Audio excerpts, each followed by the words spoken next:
This mini vlog is dedicated to my Mishtima because it's her day. Yesterday was her birthday. তো আমরা গেছিলাম শ্যামের মন্দিরে একটু দর্শন করতে। দেখলাম একলা নিমাইয়ের ঘর এবং নিমাইকেও। তারপর সাথে সাথে চলে আসলাম একটা কেক নিতে। সেই কেকটা রাতে কাটা হবে। ভোগ দর্শনে দুর্ভোগ কাটে, তাই দর্শন করুন ও বলুন রাতে রাতে। তারপরে সবাই এক এক করে ওকে আশীর্বাদ করলাম এবং আশীর্বাদ পর্ব শেষ হয়ে গেলে তারা তর্স হয় না, তখনই তাকে গিফটগুলো দেখতে হবে। ইতিমধ্যে আমার এই ছোট টিমটাক নিয়ে চলে গেছিলাম রিল বানাতে। নিচে এসে জায়গাটা একটু সাজানো হলো, তারপরে বাড়ি এসে বেশ সাজগোজ করে ধরপড় করে চলে আবার ছুটে গেলাম আমার দিদির বাড়িতে। তারপরে কাটা হলো কেক আর সবাই মিলে ওকে অনেক অনেক উইশ করলাম, অনেক অনেক ভালোবাসা দিলাম।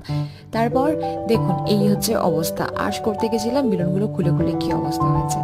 রাতের বেলায় জমিয়ে খাওয়া দাওয়া করলাম। দুটো ফিশ ফ্রাই নিয়ে তো আমি কাতরাচ্ছিলাম, খেয়েই উঠতে পারছি। আরো সুন্দর মানুষ হয়ে ওঠার পেছনে কিন্তু আপনাদের ভালোবাসা ও আশীর্বাদ একান্ত কাম্য।